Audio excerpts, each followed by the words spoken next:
Hello, everybody, and welcome to what appears to not be my Moncton Lions franchise. It's a new franchise, and here is the explanation for that. Sadly, on Saturday, my PlayStation decided to completely bail out on me. It completely fried. The system storage was all done. I tried everything I could to recuperate my Moncton Lions data, but that did not work. So I could get discouraged, and I could say, well, we are not, I'm just not going to upload on YouTube. But instead, I got my new PlayStation here. We're already having a bit of issues with my new PlayStation because, as you're going to see, this is recorded comment that's over the gameplay. I was talking the whole time, but apparently it decided not to record. So I have to go into settings, figure out what's wrong with that. But I wanted to make a franchise that is a bit more representative of Atlantic Canada and Moncton and the Maritime provinces. So my new franchise mode, as you're going to see here in a minute, is the Moncton Navigators. Being a history major, a lot of Atlantic Canada, why it developed and all of that, a lot of it has to do with fishermen. At the start, we were a bunch of little fishing communities, and that's really, we can owe fishing. Fishing was the reason that a lot of people came to the Atlantic provinces in the first place. So the Moncton Navigators are very representative, I think, of Atlantic Canada. Also, I saw that there was another Moncton Lions franchise on YouTube, and I didn't really want to copy that, guys, so I just decided to go with an entirely new name and an entirely new brand. So the Moncton Navigators are going to start out in the Atlantic Division, like the last one. I can't wait to play games against the Canadians, the Maple Leafs, the Bruins. And switching over to the AHL here, we have our AHL team based out of Halifax, the Atlantic Schooners. If you're from the area, you would know that there was a CFL team in the process of realization called the Atlantic Schooners. Sadly, because of COVID, I think that those plans kind of went awry. I don't think that they have the money anymore for that.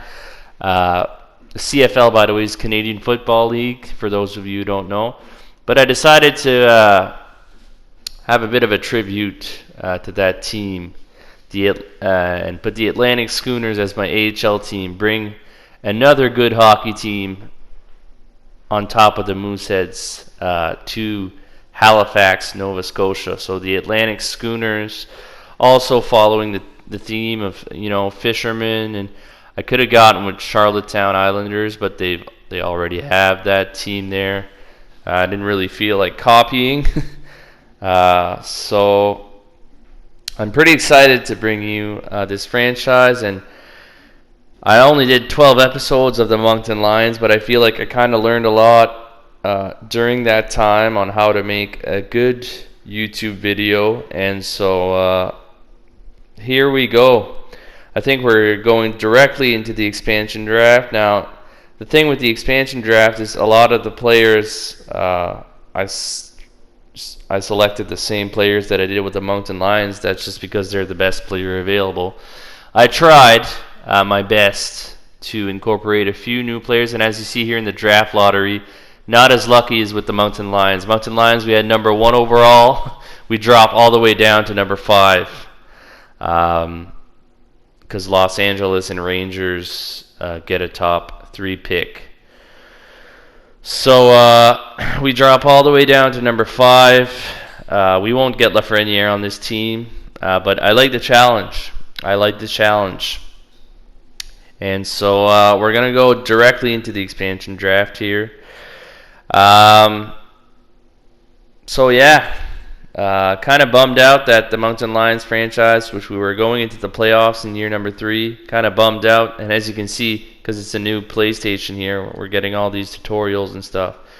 Kind of bummed out that we lost all of that, but looking forward to making the Moncton Lions the best team possible. Moncton Navigators, that's going to happen at least at least 10 times in the series. I'm going to say Moncton Lions instead of Navigators. But first few couple picks here, we got Brendan Gooley and Derek Stepan, who we decided to go with over Alex Goligoski. Jake DeBrusk makes the team out of Boston. Buffalo. Last time we went with Colin Miller, but this time I decided on a new player. So last time Colin Miller.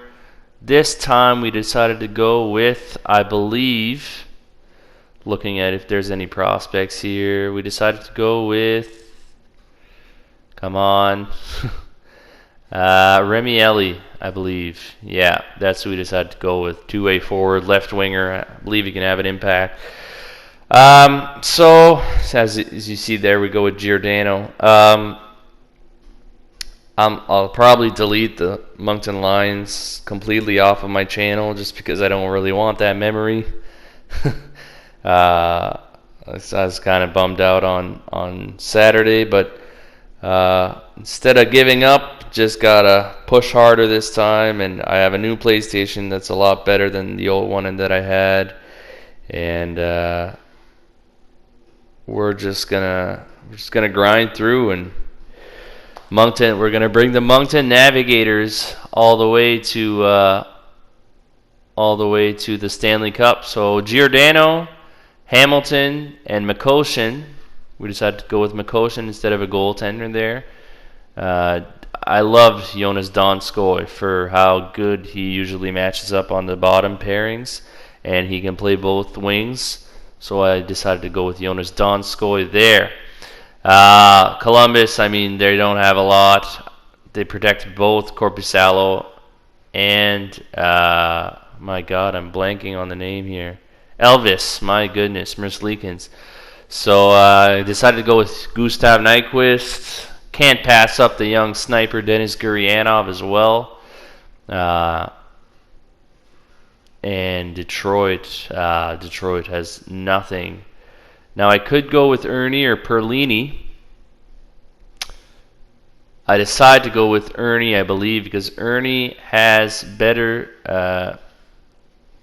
He'll fit better on the bottom pairings. I mean, Perlini's not gonna be good enough to play on the top two lines, and so he doesn't fit on the bottom two lines.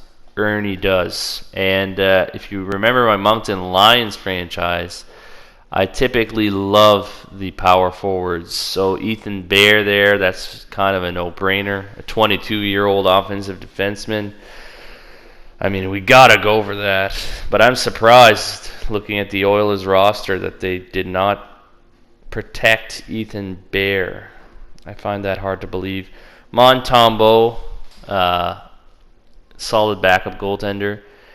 And I didn't want to go with Austin Wagner this time because Austin Wagner, to be honest with you, because he's a grinder, he kind of screws up the chemistry on any line that I tried to make last time. So I go with a depth defenseman here in Matt Roy, who just got absolutely hammered by Kevin Fiala a couple of days ago. Fiala got a 3-game suspension, hit from behind.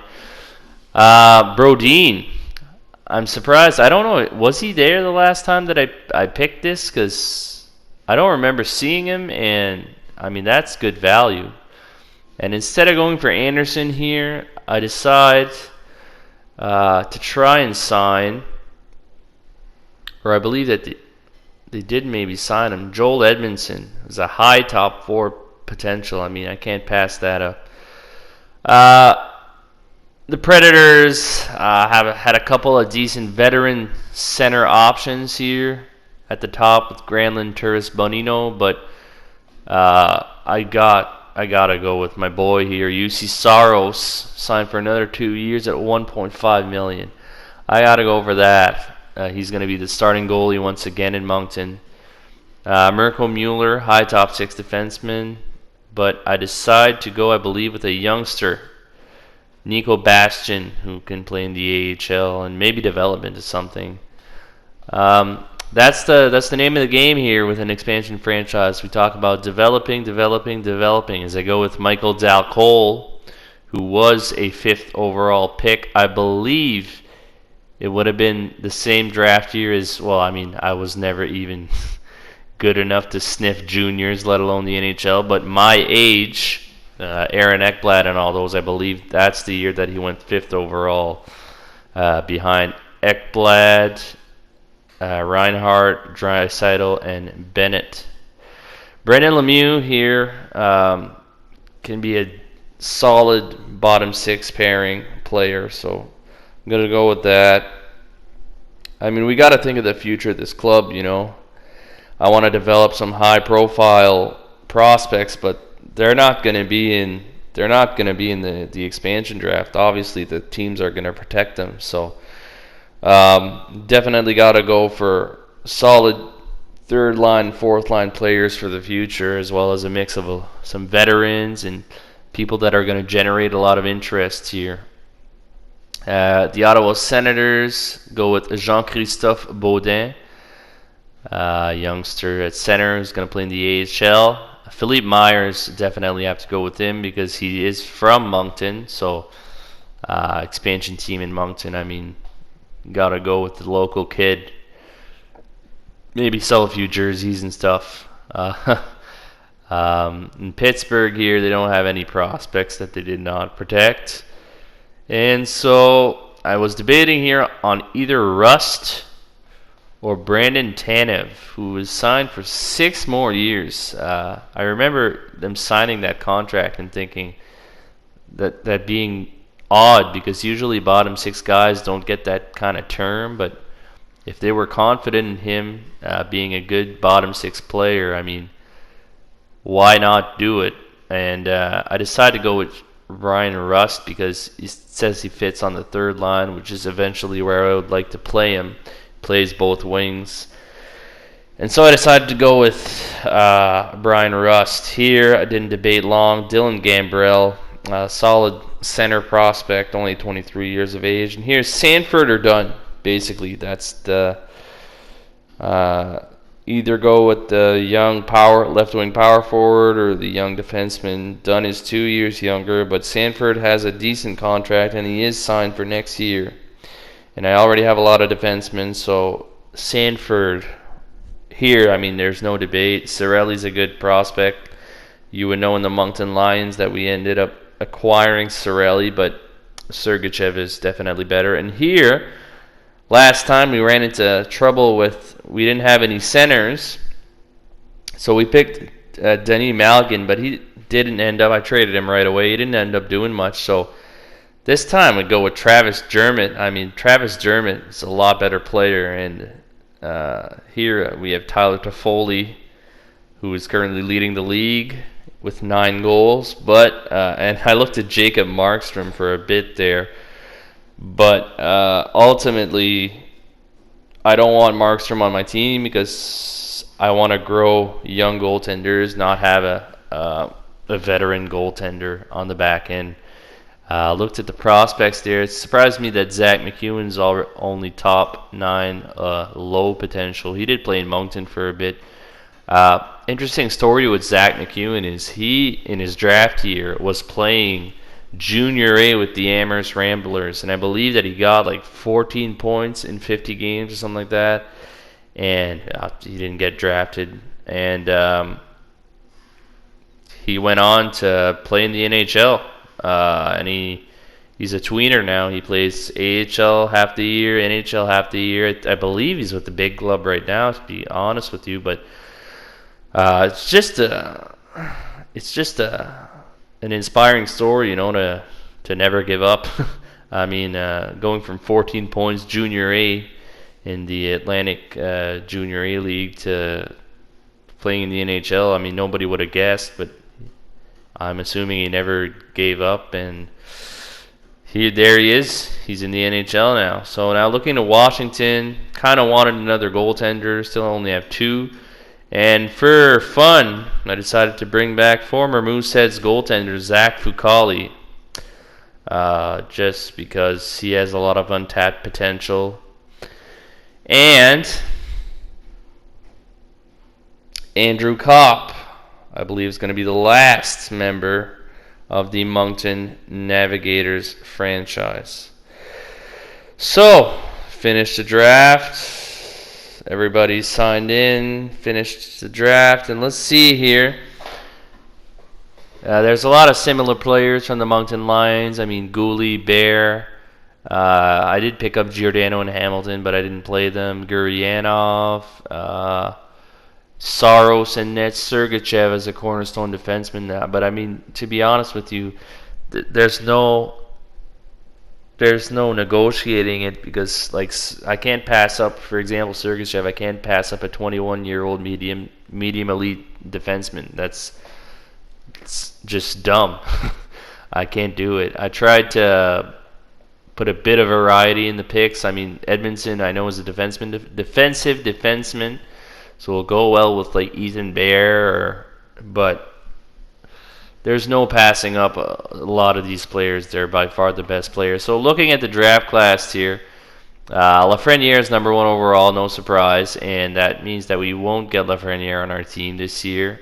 Won't get Lafreniere on our team for this franchise. We did it with the Lions. We were lucky. With this, not so much. But Timmy Stützle is down there, and he would be interesting to have. And I'd also like to explore other prospects. I mean, we did get Byfield last time. I felt like Byfield did not really develop a ton, and I'd like to get, since Stützle is a center and he's who we're going to be targeting. Yes, we do have the 5th pick, but we'll trade up or whatever. But I'd like to target maybe like a Raymond or Holtz or Perfetti or somebody that we didn't see yet. Raymond and Holtz would be my 2 top targets. To be honest with you, I think I like Raymond even better than Holtz, being a sniper, to Holtz being a two-way forward. I just think that Raymond projects better in the game. But Raymond and Holtz are from Sweden, which, as you would know, I love players that do not play in the CHL because they develop better, usually. Looking at the goaltending prospects here, nothing to speak of. I mean, Appleby, we could go for it maybe in the 2nd round, but I don't know. Not particularly confident in that. So yeah, my plan is to move up 1 and draft Tim Stützle, or 2 maybe, and draft Tim Stützle, and then draft a winger to go with Tim Stützle. So that's it. 20 seconds left here. I'm commentating over the video. Thanks for watching, and I'll definitely have more Moncton Navigators videos coming up here in the near future. So thanks for watching, and we'll see you on the episode number 2, which will be the draft. Thank you.